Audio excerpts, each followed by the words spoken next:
సంజన తిన్న గుడ్డు టాపిక్ కోసం ఇంకా డిస్కషన్ జరుగుతూనే ఉంది. టెనెంట్స్లో ఒకరితో ఒకరికి యూనిటీ లేదని చెప్పి మాట్లాడుకున్నారు. ఓనర్స్ కూడా యూనిటీగా లేకుండా గొడవ పడుతూనే ఉన్నారు. ప్రియా మీద శ్రీజ మీద మనీష్ అయితే సీరియస్ అవ్వడం జరిగింది. మనీష్కి ప్రియాకి జరిగిన గొడవలో ప్రియాదే తప్పు అనిపించింది. ఓనర్స్లో one of the member Manish కూడా. అలాంటిది మనీష్కి ఏమీ చెప్పకుండా వాళ్ళే డెసిషన్ తీసుకోవడం అయితే కరెక్ట్ కాదనిపించింది.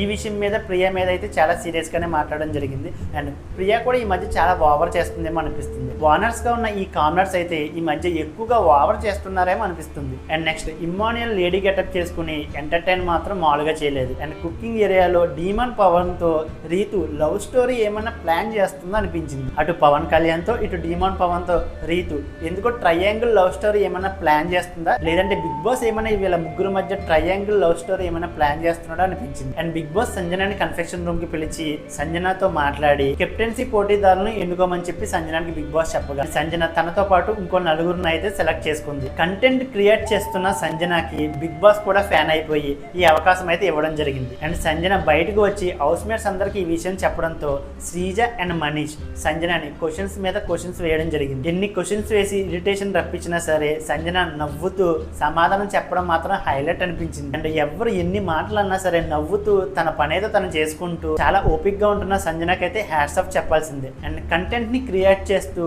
తన రూట్ నే మార్చుకున్న గేమ్ చేంజర్ గా మారింది సంజన. అండ్ కెప్టెన్సీ టాస్క్ మొదలైంది. ఇక్కడ ఇమ్మాన్యుయల్ వర్సెస్ మనీష్ లో తప్పు 100% నాకు మనీష్ది అనిపించింది. పవన్ రాడ్ తీస్తుండగా అప్పటికే గ్రీన్ లైటే ఉంది, కానీ పవన్ రాడ్ తీస్తున్నప్పుడు మనీష్ లైట్ చూసుకుని తీయని చెప్పడం. అండ్ సెకండ్ స్టస్టిక్ కూడా గ్రీన్ లైట్ ఉన్నప్పుడే తీయమని చెప్పడం. అండ్ థర్డ్ గా వచ్చిన ఇమ్మాన్యుయల్ మాత్రం ఏ విషయం చెప్పకుండా తనని ఎలిమినేట్ చేయడం అయితే కరెక్ట్ కాదనిపించింది. ఏదేమైనా సరే మనీష్ తో పోటాపోటీగా సమాధానం చెప్తూ ఇమ్మాన్యుయల్ మనీష్ కి ఇచ్చి పడేసాడు అనిపించింది. అండ్ వీరిద్దరికి జరిగిన గొడవలు అయితే 100% నాకు మనీష్దే తప్పు అనిపించింది. చెప్తే అందరికి చెప్పాలి, లేదంటే ఎవరికి చెప్పకుండా తన గేమ్ తను ఆడాలి. అలా కాకుండా ఫస్ట్ వచ్చిన ఇద్దరికి చెప్పి థర్డ్ వచ్చిన ఇమ్మాన్యుయల్కి చెప్పకుండా తన టాస్క్ నుంచి ఎలిమినేట్ చేయడం మాత్రం అన్ఫేర్ అనిపించింది. అండ్ మనీష్ వర్సెస్ ఇమ్మాన్యుయల్లో ఎవరిది తప్పు అనిపించిందో వీడియోని లైక్ చేసి కామెంట్ చేయండి. అలాగే మన ఛానల్ ఎవరైనా సబ్స్క్రైబ్ చేసుకోకపోతే ఇప్పుడే సబ్స్క్రైబ్ చేసుకోండి.